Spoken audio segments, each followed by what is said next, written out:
TV channel TRP पई आसिला नुआ नियम एवं सबू हेब स्पष्ट केही करि परिबेनी हेरफेर। भारत सरकार को सूचना और प्रसारण मंत्रालय नुआ टीवी रेटिंग पॉलिसी 2026 लागू करिसेंती। नुआ नियम द्वारा चैनल गुडिकर टीआरपी प्रक्रिया अधिक स्वच्छ और भरोसायोग्य हेब। कोनोसी विज्ञापनदाता किंबा ब्रॉडकास्टर जेपरी रेटिंग को प्रभावित करि न पारिबे सेथिपई कठोर व्यवस्था होइछि। पूर्वरु टीआरपी मापुथिबा कंपनीर संपत्ति 20 कोटी टंका हेबा दरकार थिला, जहाको एबे 5 कोटी करा जाइछि।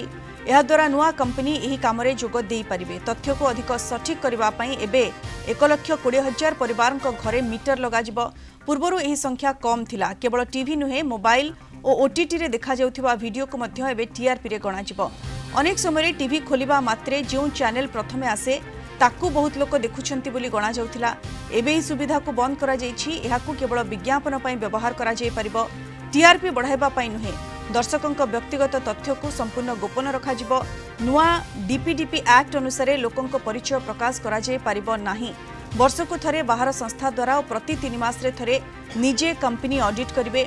जदि कोनोसी एजेंसी नियम भांगे तेबे तांकर पंजीकरण बातिल हेबो।